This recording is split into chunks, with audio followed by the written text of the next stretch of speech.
three charges are on the y-axis. A negative 2.3 Coulomb charge is at the origin.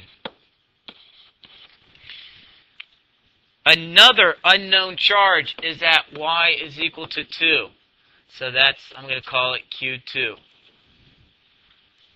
A third charge, which we will call and refer to as Q3, is negative 4.6 coulombs, and that's at minus 2. Y is minus 2.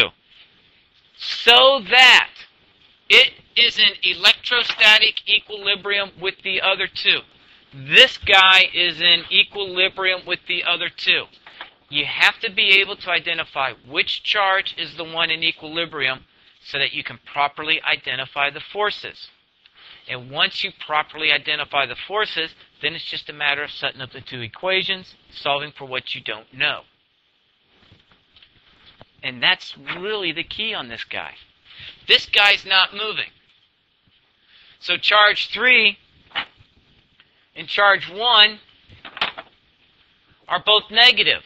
So what's the force on charge 3 from charge 1? It's a repelling force. The force from 1 to 3 is going to want to push charge 3 down. If it's in equilibrium, it has to have an opposite force from charge 2. So the force from charge 2 to 3 has to be going up to balance it out.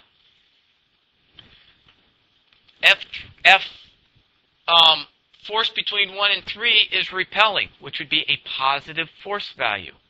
The force between 2 and 3 is attractive, which would make it a negative force value.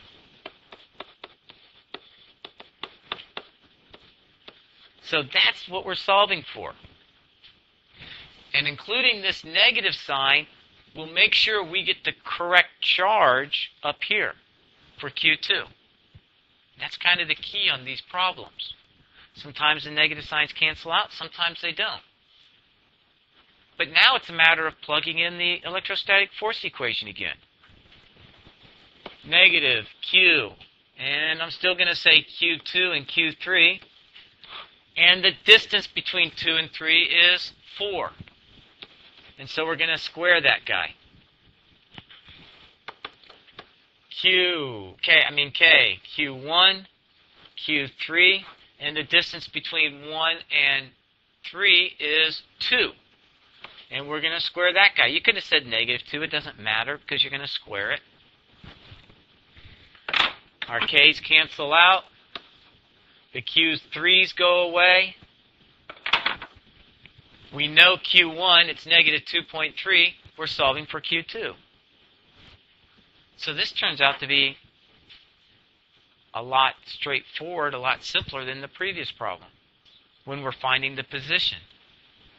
So we have negative Q2 over 16 because it's an attractive force.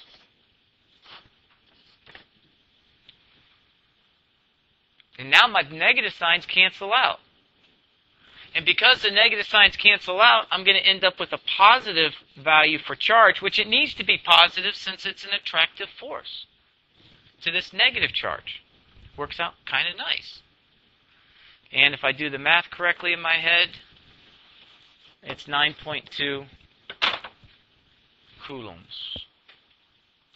Actually, I looked on the sheet, but the sheet is right.